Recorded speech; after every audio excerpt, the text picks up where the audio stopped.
You're saying that nobody was looking at compliance? Nobody does. There's no compliance police in education safety. What happens is post-incident, and we're talking about Uvalde, okay, there's been 27 billion with a B dollars in lawsuits filed in Uvalde, right? So after the fact is when DOJ comes in, and I got to tell you straight up, I did some work out in Texas shortly after Uvalde. I did some consulting for a consultant the city hired, not on the law enforcement side, on the school side. Because the law enforcement side makes no sense to me, as I'm sure it doesn't to Bill or any other trained law enforcement official. It just doesn't make sense, and it never will. But as far as the compliance issues with the school district, that's when people come in and start looking at it. There's teams of attorneys that just do these school killings, and they know everything to look for. Kind of like when there's a bad police shooting. There's a whole team of attorneys that handle those things. They're trained on what to look for. And that's when compliance comes in. And I don't know why that is. I wish there was somebody to check compliance pre-incident, because we could head a lot of these things off. When you look at Uvalde, you got to start looking 10 years ago at all the information this killer gave us, right? When I say us, I mean the law enforcement education, all the information he gave us that he was going to do this. It goes back 10 years between the bullying, the behavior, and the dressing in dark clothes and killing animals. It was all there. So I don't know why nobody's looking for these things, but that's what we're doing in our business. That's how I came to do what I'm doing now. I could fill in that blank with hundreds of school districts I go into that are not in compliance. They didn't have plans. They didn't train. They didn't lock their doors. So if doors were locked in Uvalde, the perimeter doors, that would have been a gunfight outside of the school, and the killer never would have got in. So it goes back to those basics. We can't team up with anybody. So yeah, there's denial. There's profit. Every time there's a school killing, the profiteers come out like sharks. But we see this over and over again, going back to Sandy Hook in 2012. Same thing. They could not lock their doors from the inside.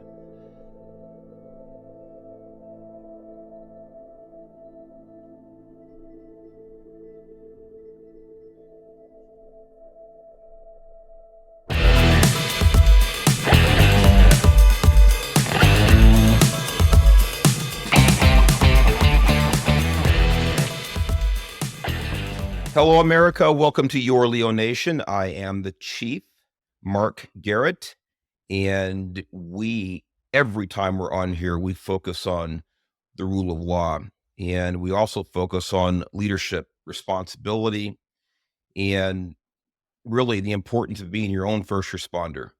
And today we have two wonderful guests, someone you know very well, Bill Bodner, returning guest here, and brings a great deal of expertise from his time with the federal government as a DEA SAC of Los Angeles field office.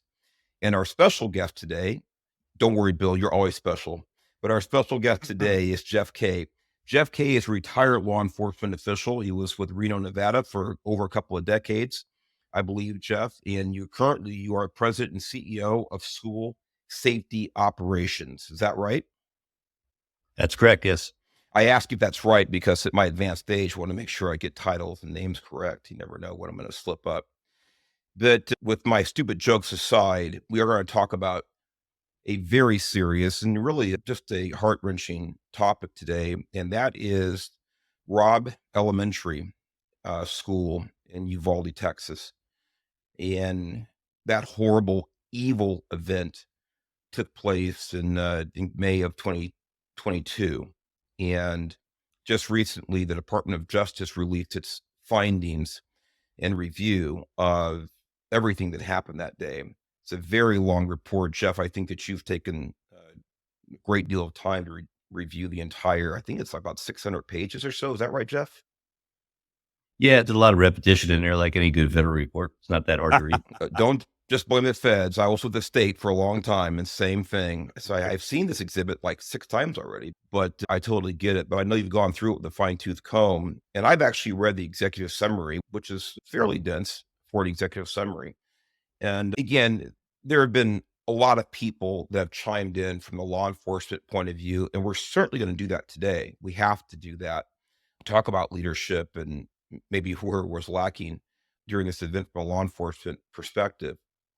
But when you and I spoke last week, and I got introduced actually through a mutual acquaintance of Bill and yours, actually a work colleague of yours, we had a great conversation last week. And I was just intrigued with the possibility of having your perspective from what you do now with your company, with the schools themselves, because this is not something that I've heard in all of the conversations about Uvalde, specifically about the school itself, about its responsibilities, what it could have done better, and what you do to ensure, to the best of your ability, that these things are prevented in the future. So, with that said, tell us a little bit about yourself, about your background in law enforcement, and how you came to be the owner of this company. Yeah, it's kind of a roundabout way I got here. Most of my law enforcement career, I did 25 years. I spent it in undercover and tactical operations. I ran a narcotics unit up in northern Nevada for 5 years, and that's how I met colleagues of Bill's working with DEA up there. So I never really worked with schools at all. In Reno, we had school police. They took care of all the schools. So we never really went there. Shortly before I retired, March of 2006, we had a school shooting in middle school, Pine Middle School in Reno. And I happened to be working an overtime assignment. I was a street supervisor, sergeant. And that was the first time I ever set foot in that school, or any school, actually. And we had a couple of kids shot. No, nobody died, thanks to modern medicine and quick paramedics, fortunately. But I never saw panic like that. I saw on the part of the staff and the students, our cops were very well trained. So there was no panic there, but they did what they were trained to do, took care of the scene, took care of the kids, took care of what they do. But the panic in the eyes of the school staff, especially one of the teachers had disarmed the kid with the gun, and she was holding the gun when my entry team went in. At the time, we were doing 4-man entry. So my entry team went in, and she had the gun in her hand, and there was a couple of kids shot right next to her. And she was in what we in law enforcement know as excited delirium. She couldn't hear the cops giving her direction. My lead guy was a SWAT sniper, so he still doesn't know to this day why he didn't shoot her. Something in his well-trained mind said it didn't look right, and she didn't point the gun. But when we debriefed her, it was amazing to me the fact that she couldn't hear or see, and she didn't hear the cops say and drop the gun. Because we learned this in law enforcement about excited delirium, but to see that in the eyes of a 60-something-year-old PE teacher who almost lost her life that day because a kid brought a gun to the school and shot a couple other kids, I found that fascinating, an aspect of law enforcement I never saw before. And when I retired, we moved out to Southern California, and I took a position as a director of public safety for a school district out in La Quinta, California. And that's when I started training school staff based on what I saw that day. So as I started training and looking at federal requirements and federal statutes, state statutes, I realized there was really nothing out there. So I started creating my own training programs. And then I also realized there's nobody looking at compliance to these statutes in school safety anywhere in the United States. Now, I Still listen. some of the bad. I've got to chime in right there. You're saying that nobody was looking at compliance. Nobody does. There's no compliance police in education safety. What happens is post incident, and we're talking about Uvalde. Okay, there's been 27 billion with a B dollars in lawsuits filed in Uvalde, right? So after the fact is when DOJ comes in, and I got to tell you straight up, I did some work out in Texas shortly after Uvalde. I did some consulting for a consultant the city hired, not on the law enforcement side, on the school side, because the law enforcement side makes no sense to me, as I'm sure it doesn't to Bill or any other trained law enforcement official. It just doesn't make sense, and it never will. But as far as the compliance issues with the school district, that's when people come in and start looking at it. There's teams of attorneys that just do these school killings, and they know everything to look for. Kind of like when there's a bad police shooting, there's a whole team of attorneys that handle those things. They're trained on what to look for.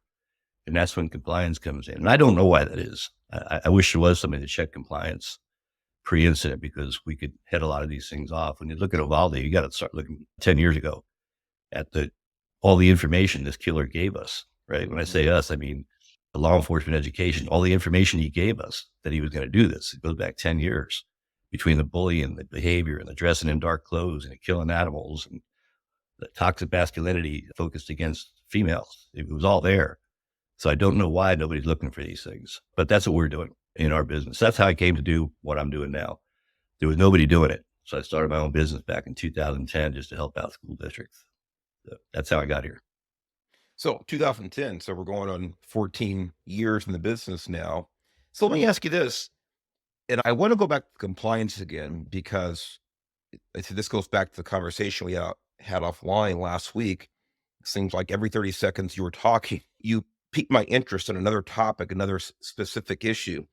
So the compliance you're talking about, are you talking about compliance with local regulations, school district regulations? I want to be clear on that as we move forward. Or is there, Jeff, is there specific federal rules, laws about school safety? There's federal and state. The state mirrors federal. So U.S. Department of Education put out a publication in 2013 called The Guide for High Quality School Emergency Operations Plans. That's pretty much the template for what you need to do in schools. And then there's federal statutes. The Homeland Security Presidential Directive 5 came out right after 9/11, right? Mandate an incident command system. So I'm sure you had to go through the same training I did as a supervisor in law enforcement. You had to go through those ICS classes, Mhm. which were days of our lives we'll never get back. It's dry stuff. But then once you have to run a critical incident, it all clicks in your head, right? So school district mandated into incident command system. So in the Uvalde report, the original one that came out from Texas right after the incident, and this DOJ report, they say lack of incident command system training on law enforcement in the schools is a causal factor. Mhm. Nobody was in charge, Mhm. right? So every one of us in law enforcement run a critical incident knows somebody has to be the boss and tell people what to do. And the boss doesn't get his hands dirty or her hands dirty. They're running things, right? They're not involved in the incident, so to speak. Mhm. So nobody would run a Uvalde. We see that a lot. So yeah, there's federal statutes saying schools have to do A, B, C, and D. And then each state has similar statutes. And all 50 states have the same laws and statutes, they're just worded different. So in California, where we are, it's education code. In Nevada, where I worked, it's Nevada revised statute. So it's criminal. But it's all the same. You have to train. And that's what we see breaking down: a failure to plan, a failure to train. So about 100 pages in that Uvalde report out of the 600 pages are what the school didn't do in the school district. And nothing against the school district in Uvalde or the school in general. I could fill in that blank with hundreds of school districts I go into that are not in compliance. They didn't have plans. They didn't train. They didn't lock their doors. I told Mark, somebody told me I needed an acronym for my training. So I came up with LTFD, which stands for lock the effing door, right? Mhm. So if doors were locked in Uvalde, the perimeter doors, that would have been a gunfight outside of the school, Mhm. and the killer never would have got in. So it goes back to those basics. But then we backtrack till his fourth grade is when he started getting on the radar at the school with his behavior and the bullying and what he was going through. So nobody did intervention there. And that's what we need to start doing. So now that we look back at everything he did going back to fourth grade post incident, if we'd have done that pre incident through behavioral threat assessment, digital threat assessment, intervention, mental health, that could have been avoided. So Hey, Jeff, so for digital threat assessment, is there a place then for, or a responsibility in communities to monitor social media and to be looking for behavior like that? Or who does that sit with? Or how do you see that working? There's no requirement to do digital threat assessment. I don't know why. I started doing that. I brought it into my school district in 2009. I have a colleague that I work with she had a company in British Columbia then, since she's since branched out to several areas of the United States. But I brought that in specifically aimed at teen suicide, doing intervention there, because this is where the kids talk. I don't understand social media because I'm too old. But you have to have these experts looking at it. Law enforcement can't do digital threat assessment because of the Fourth Amendment, and they're just not equipped for it. So I brought in highly trained professionals to do this, and they would notify me of what they call at-risk behavior, right? Worrisome online behavior. And then if we had a threat, they would also get into the digital footprint. And again, I don't know how they do it. I just know the end result that they gave me. So they would give me a report, and they also do a link chart, just like we use in law enforcement. Okay, this kid is saying this, and here's who he's talking to. Because there's always, they call it a conspiracy of two or more. There's always somebody else that knows about Yep. this, right? So that's how we do digital. So there's really no requirement. Let's use Nevada. Nevada's got some pretty good statutes, and I helped them write them, and they have behavioral threat assessment. So in theory, the behavioral threat assessment program is good. It's very good. But rolling out the training of the districts to look for what to look for is where they're lacking. And they don't have that digital component into the behavioral threat assessment. So it's lacking. So to answer your question, no, there's no state or federal statute saying you have to do this. You just have to take that extra step. The only way I knew about it is because those of us in law enforcement know about this stuff. Yeah. We know that, right? We never arrest anybody the first time they do anything, right? Right. They've always established a pattern and they feel comfortable about it. So we're trained to look at that. The education folks are phenomenal. Best I ever worked with in education. They just don't look at things through our eyes. And that's why we need to plug somebody with our experience into that system to do these things, take that extra step. So to go one step further, the reason I don't do digital threat assessment is cost. Right. And that's the only reason. Well, Jay, let me backtrack a little bit, not so much here about social media and talking about the shooters, this killers history. And you were talking about this person's behavior. And by the way, just like the DOJ report, we're going to be careful not to use this person's name. No glory to this evil killer. This I never do. monster. But the social media, we talk about, the digital monitoring, things like this, but we hear all the time. I mean, today probably we can go and look at a news article where some kid posts something on social media that's not necessarily dangerous, but it's considered offensive, it's inappropriate, it's racist, it's homophobic, things like this. And there's some type of a sanction, they're in trouble because, they did this. It seems like maybe there's not consistency. If you do something that's socially unacceptable, but not necessarily illegal, then there are sanctions. But in this case, according to you, and I'm sure you're right, that there was some known history about this person going back a number of years before the incident occurred. Do you have any, like, based on your experience and your involvement with these investigations and assessments, do you feel that there's simply maybe not the courage, the will to do what hindsight tells us would have been the right thing to say this person needs psychiatric treatment? They can't come to the school until XYZ. Do you think there's some reluctance to engage in that behavior? Yes, there's a lot of denial in education. And I deal with this all the time. Let's use narcotics because of your background, Bill. I'll go into a school and they'll say, in my own school district, they'll say there is no drug problem in this fill in the blank high school. Well, of course there is. There's a drug problem in every school. Let's take it back to elementary schools where it starts. So what we call an open system, a principal or superintendent will say, yes, there's a drug problem in the United States, and here's what we're doing about it. Denial is there's no drug problem in John Smith High School because we're pretty sure the kids aren't going to overdose in high school, right? They're going to overdose in college. So let's get them through the school. Let's get them through the high school, and let's keep our name clean, right? Mm-hmm. It's the same thing with the social media and the school killers. There's no bullying in John Smith High School. Of course there is. We all got bullied when we were in school. It's just we didn't have social media back then, so it's not that bad. So yeah, denial is a big part of what I see in education. And I don't pull any punches when I talk to a school district. And when I go to work with a school district, I interview them. If they don't want to change, I don't go to work for them. I've retired twice already, so I don't really need to work. I want to make a difference. So if a school district wants me to come in and rubber stamp what they're doing, somebody will do it. So there are people out there that'll do anything for money. I'm just not your guy. And Bill knows one of my colleagues, so he's straight up too. We got to maintain our ethics. Same thing with taking money from companies. We can't take money. We can't take commission, but there's people out there that do it, right? We have to keep clean of everybody. We have to keep our reputation clean. We can't team up with anybody. So yeah, there's denial. There's profit. Every time there's a school killing, the profiteers come out like sharks, circling the water, trying to sell you products, trying to sell you Kevlar backpacks, Kevlar whiteboards, whatever. That's why we can't take profits or commissions. We have to be able to tell a school district, no, you don't need video. You need to lock your doors, right? In Uvalde, they could not lock the classroom doors from the inside. They set those teachers up to get killed that day. Mm-hmm. But we see this over and over again, going back to Sandy Hook in 2012, same thing. They could not lock their doors from the inside. So from 2012 to 2024, or 23, I'm sorry, when Uvalde happened, what did we learn? We learned nothing because we were in denial. This can't happen here. So I go in and I debrief, or I read the debriefings on every school killing, and I hear the same thing all the time. We never thought it could happen here. So we're in denial. A close colleague, good friend of mine, was the first cop on scene at Sandy Hook in Newtown, Connecticut. He became a school resource officer because of that day. And he told me the same thing. We never thought it could happen here, right? So denial in education is something we deal with.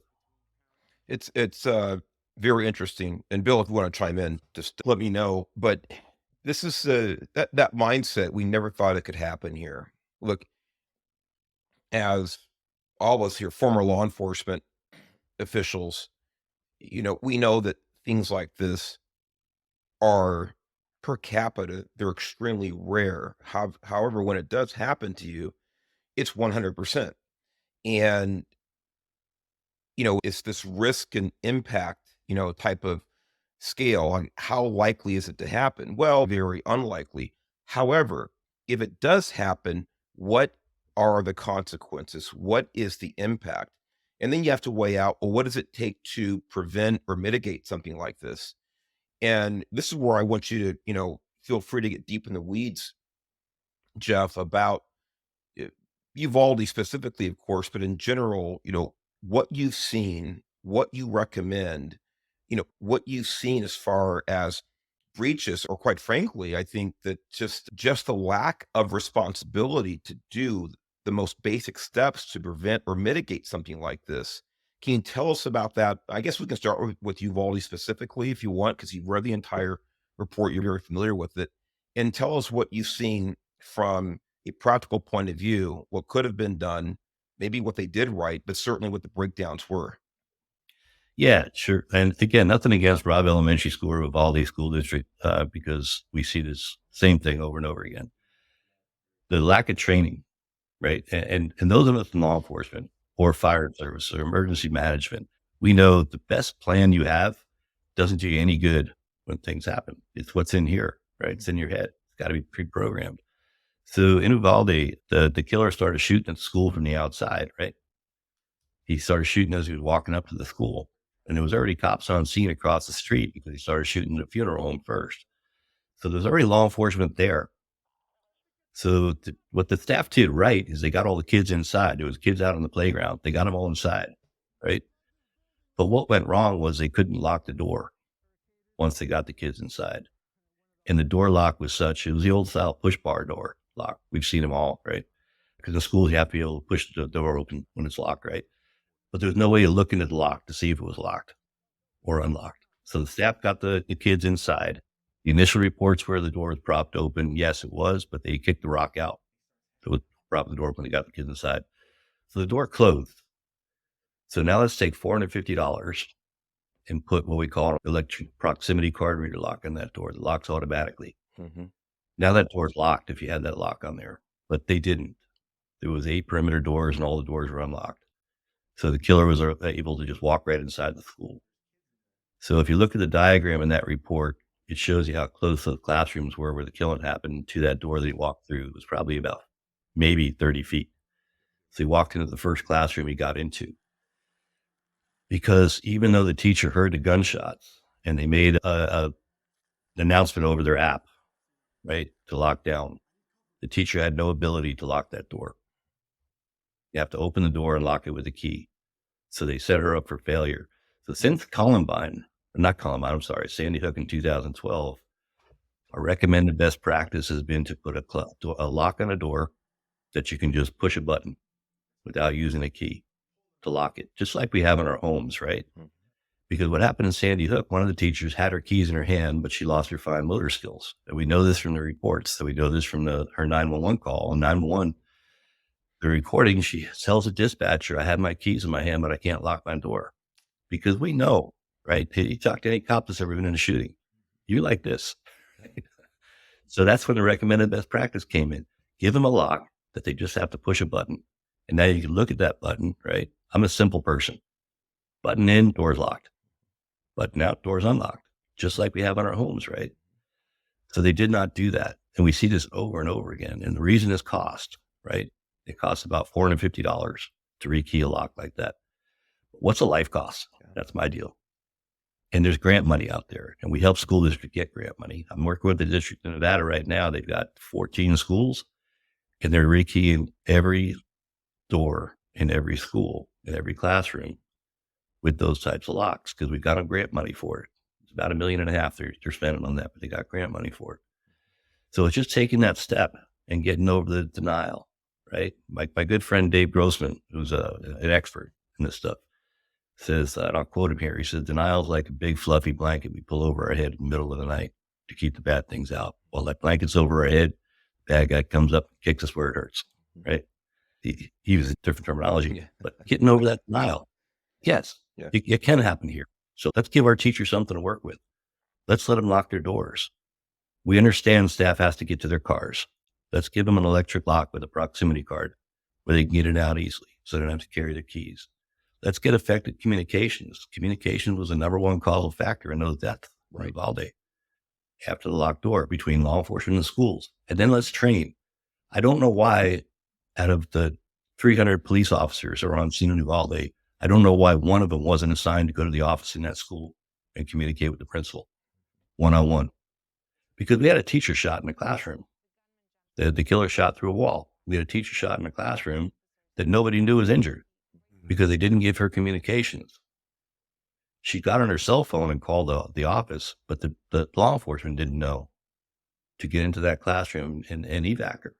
She didn't die, but she was shot. I can't imagine what that's like, to be laying there gut shot for an hour and nobody knows where you are. Well, Jeff, right? let me. So look at it.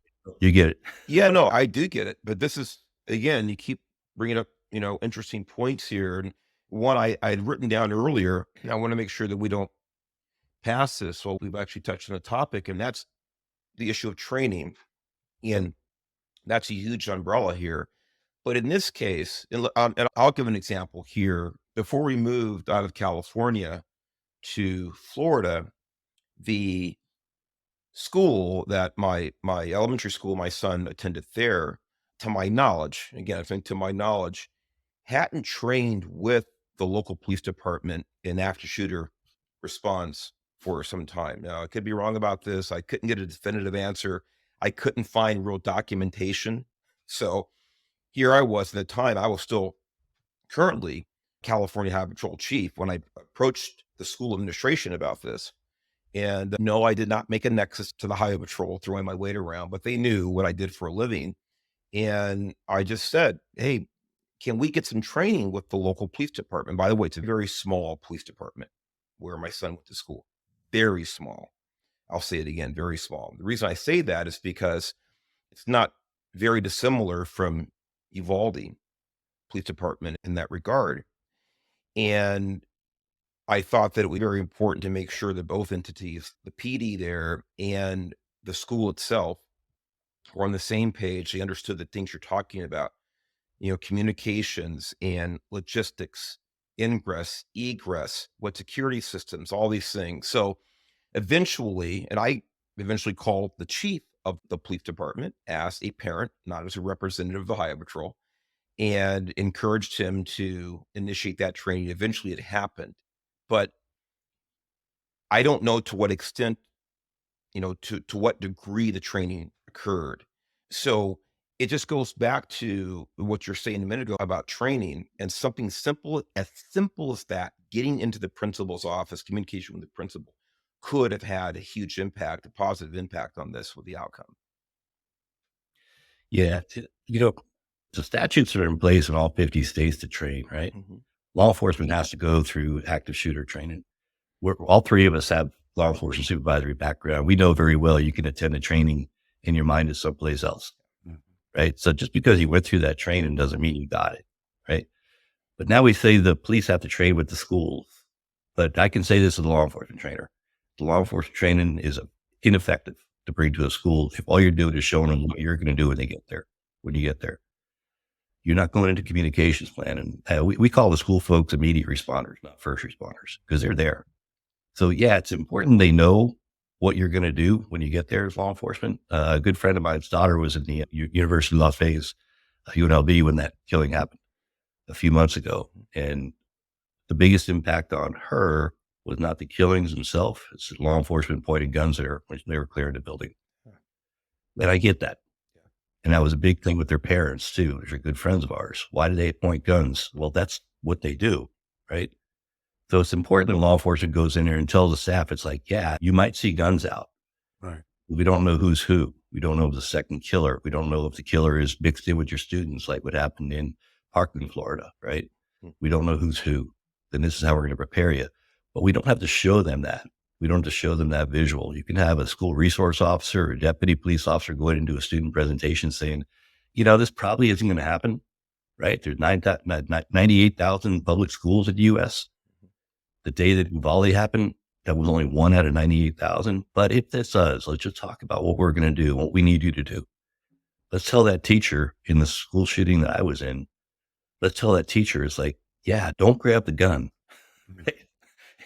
Kick it out of the way, do whatever you got to do. But don't do this, because here's what we're going to do. We're going to be pointing guns at you, Right. And do that kind of treatment.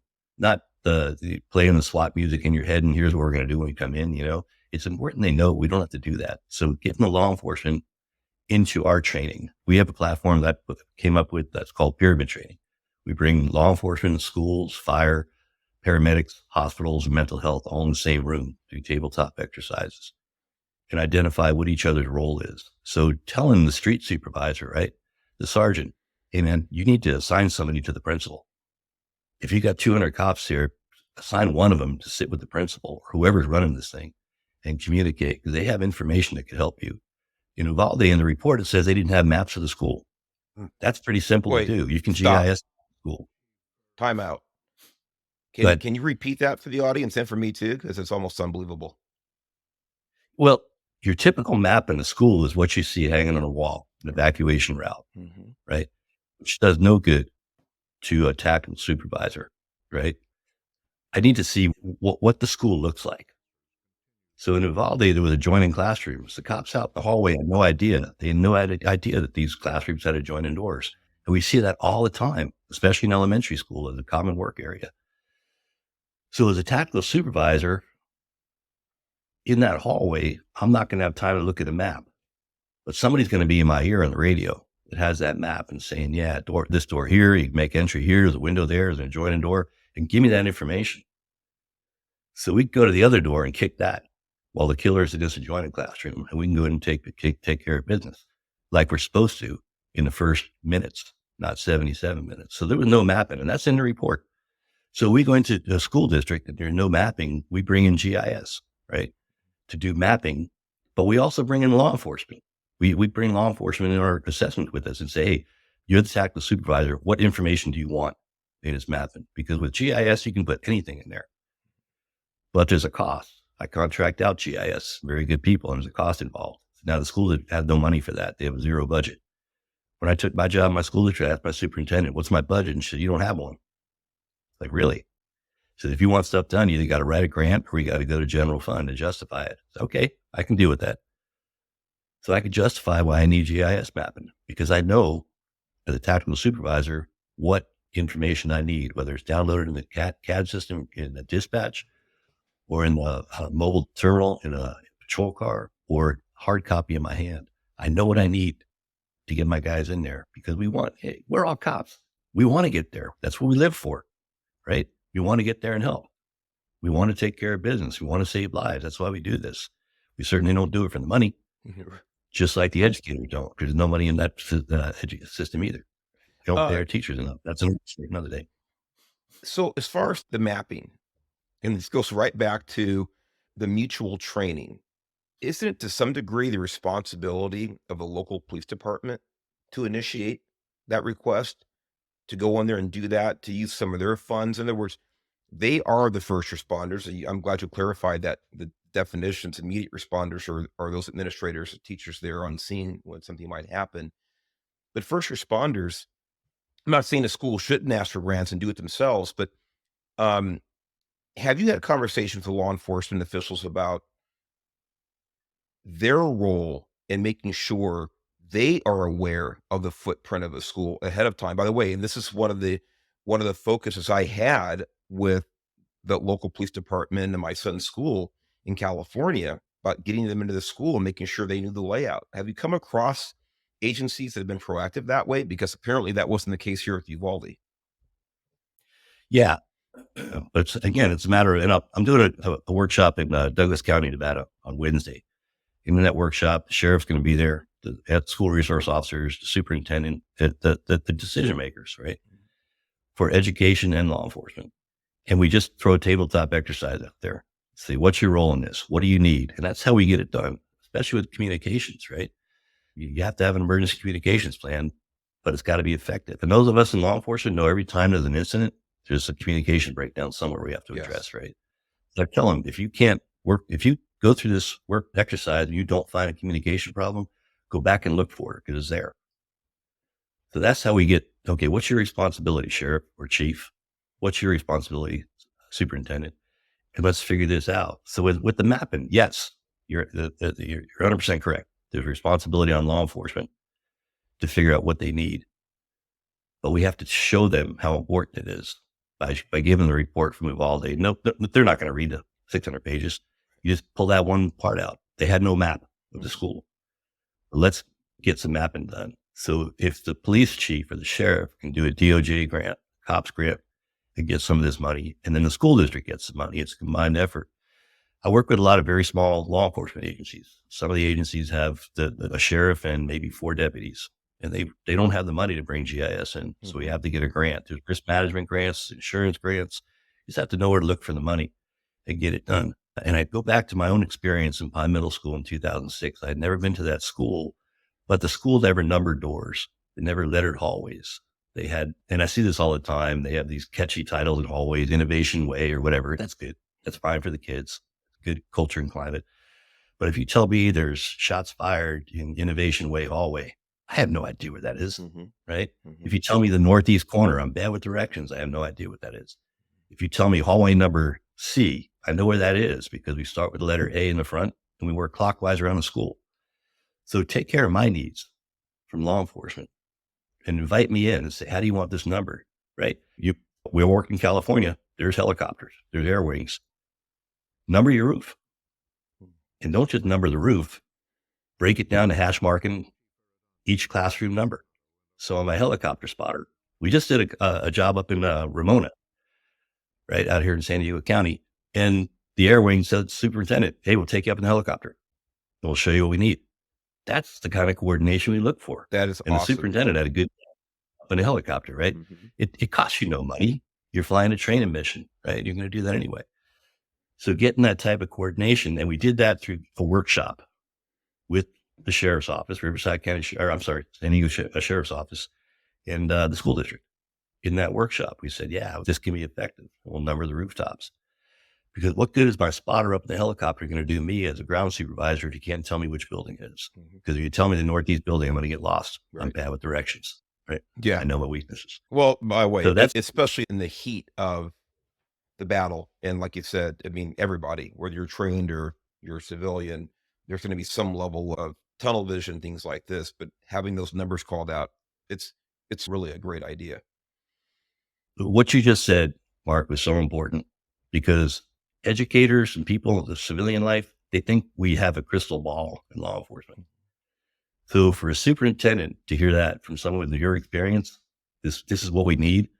And let's get a can of paint and our maintenance folks and let's get this done. All right. That's not a hard fix. But once you tell them that and you show them, it's like, okay, we're not perfect. We need your help. Right. We're coming to help you. Little things like school resource officers, right? I'm a firm advocate of that. Getting cops in the schools with the culture and climate. But then I'll talk to an SRO. It's like, hey, where's your rifle?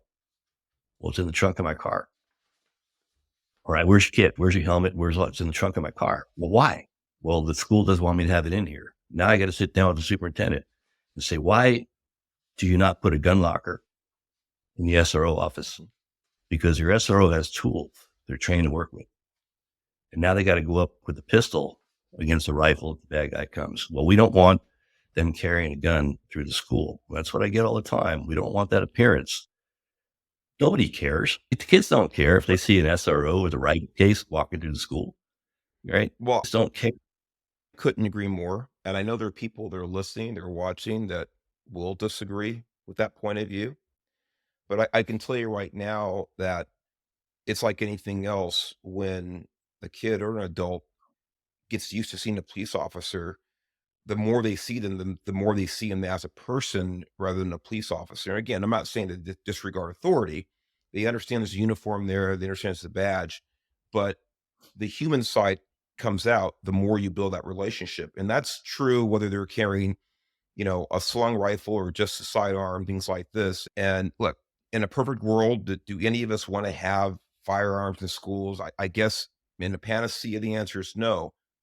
But I think that certainly the three of us, and I'm sure people listening realize that is not the environment in which we exist today. The reality is different. So the question is, how do we best address the problem? Not what is perfect, what is not absolutely least impactful, but what is going to do the best job at preventing or at least mitigating one of these unforeseen terrible evil acts. So I agree with you. I like that idea. So just wanted to go ahead and editorialize there and chime in, but I'm with you on that. The school resource officer program it's the best program for school safety out there because they don't just go in there and wait for a bad guy to show up with a gun. They're trained, and I'm a trainer for National Association of School Resource Officers, NASRO. They train the school resource officers integrate into the culture and climate of the school. And where this comes in is teen suicide. Mhm. A lot of the teen suicides we see, there's no strong adult role model in the kid's life. They have no sounding board for that. I had 16 SROs in my school district, and my favorite, my best, was a young female deputy from Riverside County Sheriff's Office. And the kids would come to her, male and female. They would come to her with their internal and emotional problems, and she was able to get them assistance because they knew they weren't going to get in trouble. They knew they were going to get help. And she actually had to rotate out because it got the whole psychological thing. I I bet. think SRO should rotate a couple years anyway, but it's a good tool. But now we got to give the SRO their tools just in case that bad thing happens. So I put gun safes in every one of my schools where there was an SRO office, and the principal didn't like it. And I said, I didn't wake up this morning looking to make friends here. There's going to be a gun safe in your SRO office. That's pretty much all there is to it. But I paid for them. I got a grant and I paid for them. So the sheriffs and the police chief didn't have to worry about the expense. But little things like that. Well, they little, I guess, put that in quote, they're huge things. These are tangible steps that one a district, a police department, sheriff's office can take. And I said, they're simple things, but they take elbow grease, like you said, writing grants and persuading officials, administrators, to go ahead and embrace those tactics. so, so along those lines, there's a question I've written down. Do you ever get, do you ever, people call you in to do an assessment, make recommendations, either subsequent to an incident or, proactively, I think, primarily what you deal with. Do you ever just get stonewalled, Jeff? Do you ever just get flat out pushed back on, virtually everything that you recommend? I don't. And the reason I don't is, like I said, before I take up a job, I meet with the superintendent and I get their commitment that they're open to change. Mhm. We're starting a project. My colleague Bill knows and I are starting a project in Imperial County, California, in 2 weeks. And I've been talking to the superintendent out there for the last 8 months about the project. So I already know what our recommendation is going to be. And the superintendent is in line, very proactive. I've had other superintendents that I've talked to that I know are not going to take any recommendations we make. So I just won't go there. Makes sense. You know, I Makes don't sense. need that kind of, you know. So so the answer to that question is yes and no. There Gotcha. are folks out there that are reluctant to change. There's school districts I've gone into where we've given them a comprehensive recommendation report, and a new superintendent comes in and they don't want to do anything that we recommended. Like perimeter fencing is a big thing. Some schools don't want fences, but we Mhm. need them. The killer in Uvalde jumped over his 4-foot gate to 6-foot fence. But why is that? Right. Why would you have a 4-foot gate with 6-foot fence? That's in the report. That's how It we must have got been the in. federal government designing that one. I don't know. That whole Uvalde thing is like this. It's just everybody's pointing fingers in a different direction, right? Yes, But it comes out to the school. It's not law enforcement's responsibility to put a fence around your school. correct. It's your school's responsibility. Well, on that one, But I'm sorry, go ahead. I get that a lot. Yeah. I live in San Diego. I get a lot of that laid back surfer attitude. We don't want the school to look like a prison. Well, I'm not going to make your school look like a prison. I'm trying to keep your kids safe. Mhm. So Exactly. Bill, looks like you want to chime in there or something. No, I was going to say, Jeff, is there a way? The answer may very well be no, but it seems like in Uvalde, one of the issues was self deployment, like law enforcement officers deploying themselves there, and then just the multi-agency response, people from different agencies trying to blend together and almost hesitant to take control or deferring to someone else, and not really that clear distinction of who was going to be the incident commander. I mean, should it be, or is it generally policy where one specific agency beforehand, in other words, should it be predetermined that if personnel from this agency are there, they are going to be the lead on this?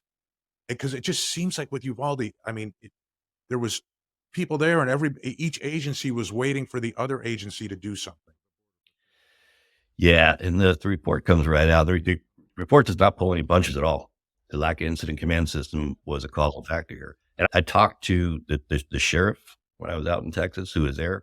He was across the street at the funeral home, and he had no idea there was an active shooter situation going on inside the school because the school police chief called it out as a barricaded suspect.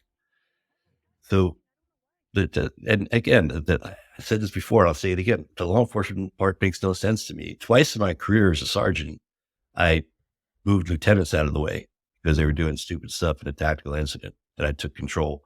Both times I ended up in internal affairs, but I did okay.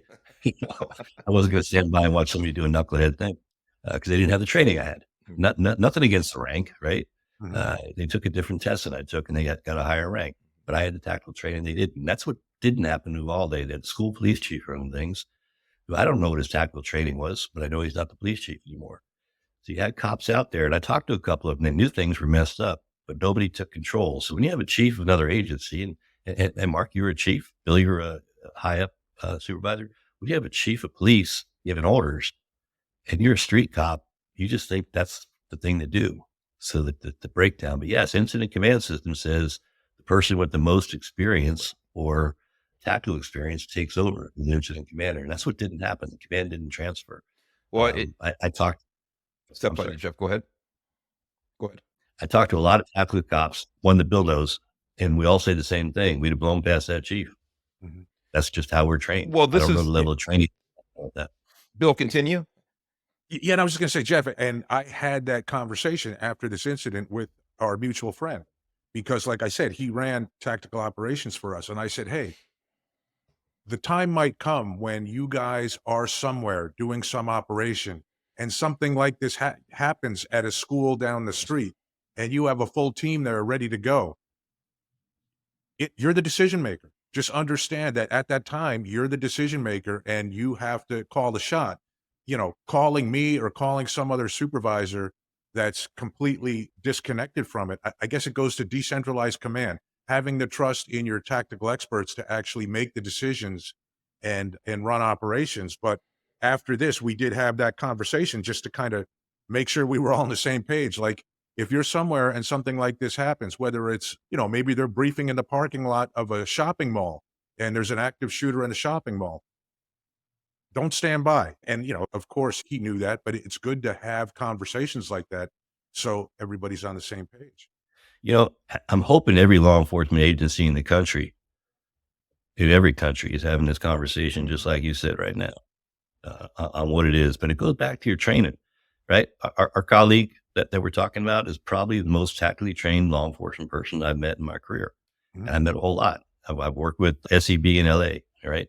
I work with HRT. I work with some of the best. So having that mindset, but he wasn't born with that mindset. None of us were. We learned it through training. So it's the same thing in schools, right? School folks, I find too often say, well, police are going to tell me what to do when they get here. No, they're not.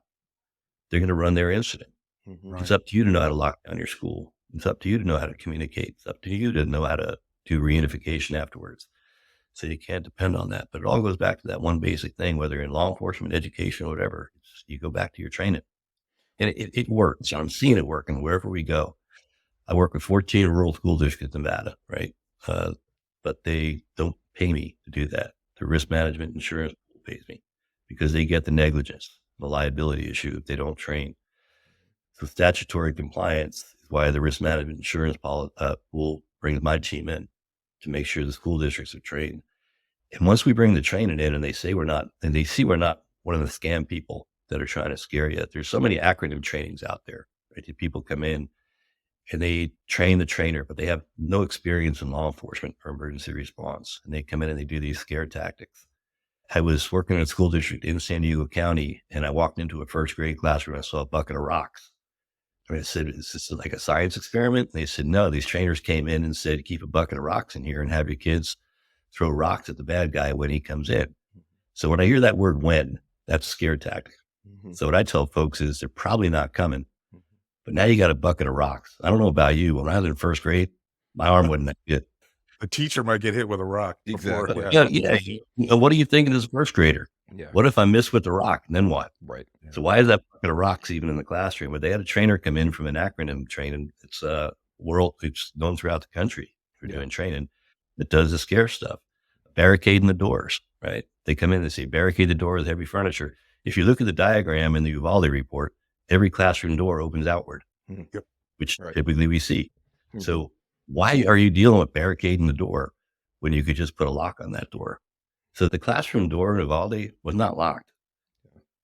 When they saw the video of the chief of police, the school police trying keys in a door, it wasn't the classroom door. It was a janitor closet. Yeah. Sure, Yeah. exactly. Exactly. They were trying to see which was the master key. And why do you even have to, right? Mhm. So, Jeff, how many times, and hopefully, I don't know, it happened to me once. How many times did you go up to a door and serve when you're ready to serve a search warrant and not check the knob?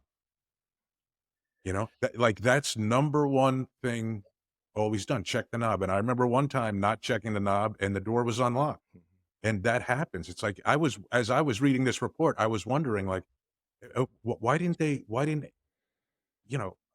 first note that I made reading it was the door even locked? And it turned out it wasn't. And there was such yeah, a panic for getting the key to the door that wasn't locked. that was a big delay. Yeah. And I picked up on that report also. That was a big delay because they're trying to find a master key. So that's another thing. One of the first things we do when we do an assessment in a school district is we ask the law enforcement folks, we got to sit down in a room and figure out how to get your keys. I can't tell you how to do that. I can make recommendations on that, but we have to get keys. A school district I work with in Nye County, Nevada, just put lock boxes in every school with master keys and maps of the school. And law enforcement has the keys to those. It's not that hard to do, but it's my responsibility as superintendent of a school district to get the keys to law enforcement so that doesn't happen. So even if the door was unlocked, right, at least the cop's got a key in his hand. That's right. He knows that Sandy Hook, there was only two master keys. The principal had one and she lost her life, so they have access to that. Mhm. And the custodian had a key. So the cops in Sandy Hook, and I talked to them, I was up there, they were ripping their badges off and putting them under the door. They were ripping the patches off their shirt and putting them on the door because the teacher wouldn't open doors for them. Right. Because what do we tell the teacher? Don't unlock your door. Mm-hmm. Right. Right? Yeah. So they couldn't get in. There was kids that needed help emotionally and physically, and teachers. So that's just one of the things we look at. And to me, to folks with our experience, it's so simple. It's like, well, just put a lockbox in there. Yeah. Right. But they just have to hear it from us. Well, so many things that you talked about so much common sense behind it. They are so simple. And I just think that the people are unwilling to address these issues. In other words, like you said, live in denial that this could happen, extremely unlikely. But what does it take to prevent it or mitigate it? I know we've spent almost all of our time on your aspect of this, what you do now, and that's what we wanted to do. But I don't want to end the show without addressing really the elephant in the room. And we've touched on it a little bit, and that's the law enforcement. It's just shambles. So we could do a whole nother episode simply on law enforcement, but very important now. But especially you, Reno, Nevada, Bill with the DEA, myself, the California Highway Patrol, we all worked for relatively large, very large, in my case, Reno, Nevada, very substantial law enforcement agency. Lots of resources, lots of diversity in education, training, and background, things like this. The same with Bill and the DEA. And so when we dealt with incident command, we were dealing with other large, Nevada Highway Patrol, state police, and FBI, LAPD, LA County Sheriff's Department, you name it. There was a lot of training, a lot of experience, a lot of professionalism with ICS and for other cases for SIMS and things like this. And So there were, in other words, there was, and by the way, and there was a lot of mutual training as well. I'm talking about specifically with me with the Highway Patrol. There's a lot of mutual training. There were a lot of MOUs. There's a lot of ongoing interaction, a lot of non-emergency types of joint operations. So there was a great deal of understanding and kind of symmetry with agencies. When we talk about small agencies like Uvalde, things like this, there's not that there's not that kind of recurring, kind of built in, I think, really foundation that we may have in larger agencies. For me, in other words, for because of that reason, if you're chief of police and you know that you don't have huge resources in the form of backup from allied agencies, it almost seems more incumbent to do everything possible on the training level. Now, again, it's very easy to Monday morning quarterback here. I totally get it. Now we can sit back and look at it through 2020 lenses all day long. But at the same time, I know the proactive things that law enforcement I worked with, not just Highway Patrol, even smaller agencies did in Los Angeles County and California in general. And I look at this report about what this chief who's no longer there, the actions that he took, or more accurately, the lack of action that he took. I mean, in other words, he had officers that they were, I think they had 11 officers there within 3 minutes of the initial call. You had some go in, there were shots fired, a couple officers were injured, and they retreated.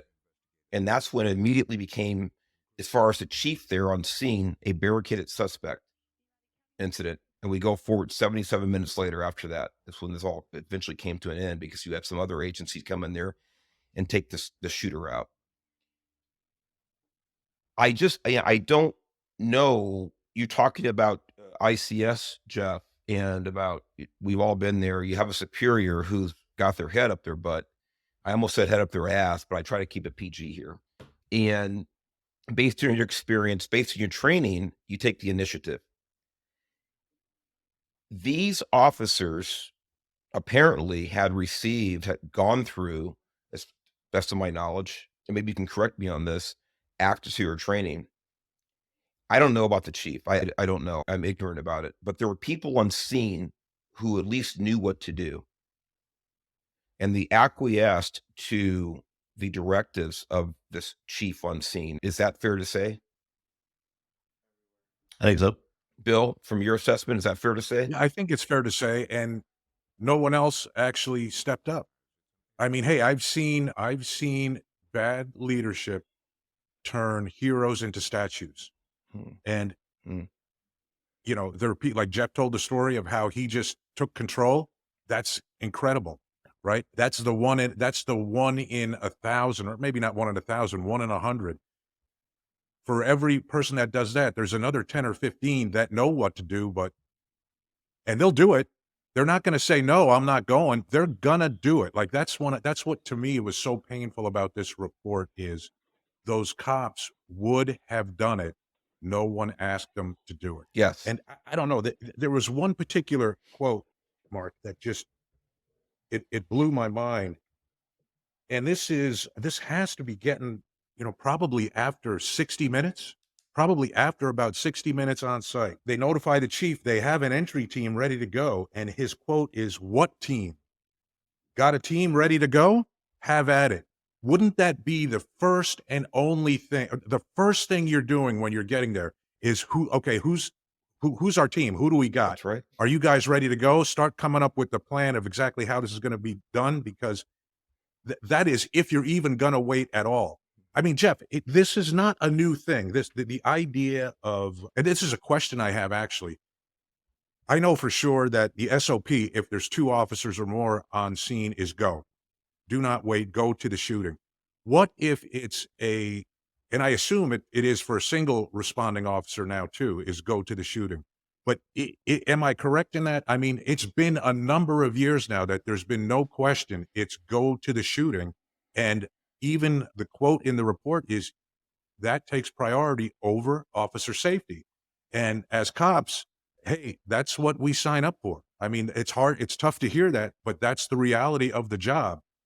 Going to the shooting takes priority over officer safety at that point. Now, is that even the case if, let's say in this case, a single officer had responded. He's there by himself. Am I correct that he goes? Yes, that's modern training. There's nothing saying you have to, but we're trained to go take out the threat, but it's something you have to think about before. And in my school district position, I was a civilian employee, but I was armed. I carried concealed. I had to consciously sit down and tell myself, what am I going to do if this happens? I'm by myself. What am I going to do? And you play that in your head, but that's where our training comes in, right? You got to what if it. So let's go back to the mapping. We'll go for full circle.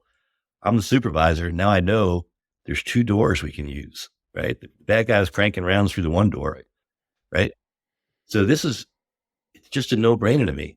I got all these cops here. I need 2 teams. I need a diversion at this door. I need an entry team going through the other door. And here's where the adjoining door is. Go take care of business. Cops are going to step up. Yeah, I might get shot. Okay, stay low. Right. He's cranking around 3 feet off the floor. Stay low.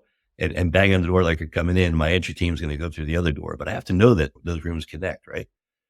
So getting back to what you said, Bill, I guarantee it, that chief said I need an entry team in the first minute. Cops would have stepped up because that's what we do, Yep. And we don't say I might get shot. We say I'm going to take out the threat. That's right. If you get shot, you get shot. You can live through that. Yeah. But that's what wasn't done. There was no decision making. And that's it. Again, I'll say it makes no sense to me. Because I've been in those situations before that. I went through the academy in 1982. We were shooting before Columbine, right? That's just a tactical mindset that was built into my bros from day one. You got to take care of business. We're here to help people. If you don't want to get shot, pay firefighter. Everybody likes you. Yeah. That's the truth. That is the truth. You only work 1 day a month, too. Yeah, if that. My brother was 30 years LA City Fire, so I can make as much fun as I want to about cops, about firefighters. But yeah, it's, and I've gotten, comments, how come you don't talk about Uvalde and things like this and you're protecting cops? Far from it. Yeah. But I do want to touch on this because, in other words, it shows the impact and really the tragic impact of lack of leadership. Absolutely. And these are lessons learned. This is what used to happen before Sandy Hook in 1999, that you would sit back and wait for SWAT and things like this. And the history bared out the facts so clearly that all that does is cost lives. And this is why law enforcement evolved into doing this type of training, like you guys have both articulated here, running to the source, running to and taking out the shooter or shooters. That's what saves lives. I've been through the training. I've been through it with simunitions and getting hit with the rubber bullets. I tell you right now, it is high intensity. It is high heart rate, even when you're not going to get hurt because you don't know what is around the next corner. But that is the job that all of us signed up to do. And that was not performed here. And there are multiple layers of failure here with law enforcement, starting from the chief who was on scene. And quite frankly, again, and Bill alluded to it as well, Jeff, you gave a great example about how you ended up in internal investigations twice because you went ahead and superseded your superior's lack of action and took action. I did okay. What's that? I did okay on both of them. You did okay on both of them. Exactly. Right. And rightfully so. But they said I should not have called you. Get it done in effort. But hey. But the point is, when you go through this training and you know what you're supposed to do, if you have someone who has a higher rank than you telling you not to do it or to do something that conflicts with your training, when it comes to the preservation of life, you have every policy, every legal, and every moral right. And by the way, responsibility. So it's not just the chief here. It's not just the lack of ICS. There are multiple layers here, but there are individual officers. But Mark, let me jump in. Yeah, Mark, let me interrupt you. Let me jump in and just to put a kind of a fine brush on this. Don't forget though that the mischaracterization of the events that were happening has an effect on that, right? Yes. Like the chief is saying this is a barricaded suspect scenario now. So he has changed the classification of the incident. So all those people who, hey, the ones that know active shooter, I'm going. Am I going right now? And the chief is saying the chief is basically telling them the situation you think that it is not. This is a barricaded shooter. We're negotiating. So his mischaracterization of what was happening, it I don't know, it took the gas out of all those young Jeff Kays who were probably thinking, I'm effing going in about 10 seconds if there's no decision made. When all of a sudden they think, oh, maybe I don't know. The chief, there was thought, Mark, that the chief was even in the room with the shooter. Yes. I read that. There were thoughts. That was the assumption of a lot of people out there. But at this point, we have dozens and dozens. I forget how many officers are on scene. And here is where pardon me, I'll challenge you on that, Bill, because Mhm. we know for a fact that after he had made the proclamation that this is a barricaded suspect, there were still children that were communicating via phone that they were in the classroom with the shooter, and there were officers on scene through acquaintances. It's a small town. They were also getting notified through Right. these texts and phone calls that no, it wasn't barricaded. So you're absolutely right. This wasn't a barricaded subject situation. Like I said, it has multiple layers, lots of fingers here, Yeah. and you're right. This starts at the top, but it doesn't end there. I think there are still plenty of opportunities for individual officers to step up and do what they need to do. And in my mind, reading this executive summary, that's my conclusion. I think that people certainly were influenced by the chief. There's no doubt about it. But I think there was Right. opportunity and there was reason for individuals to go ahead and step up and utilize the training they received. Yeah, it just, and the report didn't mention a lot about the deputy whose wife got killed in the classroom. That's right. It didn't. Said they Well, removed him from the school. They not only removed him from the school, they disarmed him yes. because he was trying to get to the classroom. And he knew his wife had been gut shot, Yes. and she ended up losing her life. It makes no sense to me. So even though the chief was putting this out, Mhm. somebody should have removed the chief. And come on. Yeah. He had 2 radios and he left them both in his car. Yeah, I'd You say, know? yeah. I mean, And that whole thing. remove the chief I from the mean, scene. listen, the only thing worse than leaving the radios is the reasoning he gave for leaving the radios, Yeah. which I'm going to be honest, I don't believe. I don't think he even had radios in his car. That's my And opinion. what was his reasoning, That's not Bill? based. Go ahead and tell the audience He that. needed Mark. He wanted to have his hands free. Yes. Yes. That was his reasoning. That was the quote. Is he said he left the radios behind because he wanted to have his hands free. What amazes me, Bill and Mark, is in Parkland, Florida, they arrested and charged that school resource officer with multiple felony counts That's right. because he didn't act like we thought he should act. Yeah. And that wasn't, I was the first one to come out and say, I'm not going to call this dude a coward. I wasn't there. I don't know what his level of training was. He got information over the radio from the patrol lieutenant to set up a perimeter. See, And that's what he the did. kind of thing I'm talking. Right. And that's I why mean, he didn't get charged. But yeah. they arrested him. Why not charge this police chief with who is, how, it's beyond me. And in this case, Mark, eventually the officers did step up because, as from that quote where you saw the chief say, "Oh, we have a team. You're ready to go. Okay, do it." They were already going to do it. But all I'm saying is, what delayed them was misinformation and mischaracterization from the leader. Had he not put out false information, or incorrect, or had he not incorrectly assessed and characterized the situation as something that it was not, I think those guys would have stepped up even sooner and gone in even sooner. That's all I'm saying. And I totally agree with that. I totally agree Right. with that. Absolutely.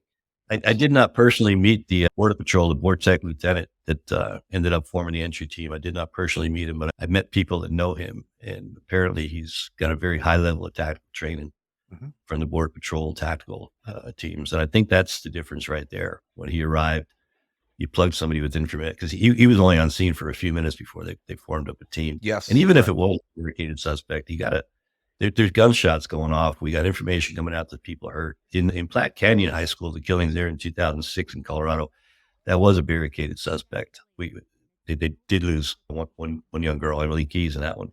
I know the tactical supervisor on the scene there. So the negotiations broke down and they made entry into that room. So even a barricaded suspect, when you got shots being fired, that's no longer a barricaded suspect. In my mind, that's an active shooter. That's right. eventually it has to be subdued, the shooter. Neutralized is the word I was looking for. Well, as I said, we could spend, I said, an entire 2 episodes just on the tactics and the lack of leadership, but I did wanna touch on that and make it clear that as professionals, we all agree that there was, at the very minimum, a lack of leadership, from the law enforcement side. But more importantly to this episode, we wanted to focus on, Jeff, what you're doing in a preventative mode, what you're doing in a proactive mode to give the information, the resources, the recommendations to help to these individual schools and school districts to do their best to prevent or at least mitigate these types of situations. So, with that said, I want you to give yourself a plug and how people can get a hold of you from around the country if they need your expertise. For me, it's name of the business, School Safety Operations. Schoolsafetyops.com is my website. And if you Google Jeff Kaye, good and bad will come up. You look at my phone number. Fantastic. Well, that's what I did. Jeff, Written a couple books on it and stuff. I'm on Amazon and I'm here to help. Well, it's just my last parting thought here is what we're doing is working. fantastic. What we're doing, in law enforcement safety is working. It's just we have to find the schools have to take that first step, right? Education is a closed community. So is law enforcement. We got to open those circles. When I tell school folks is just invite local law enforcement here. Put out coffee. Don't put out donuts. It's 2024. We like our scones. Donuts are stereotypical. Put out some food. Invite them over for lunch and let's talk about this stuff and figure it out. It was difficult. I couldn't do it. Well, God bless you, my friend. We appreciate it. And we look forward to talking with you again in the future. I want you to stay safe. And Bill, thank you for being a guest on the show again. It's always good seeing your great looking face, dude. I tell you. I appreciate that. All right, It's a pleasure. Thank you. God bless everybody. Take care. Have- We'll see you next time on your Leo Nation.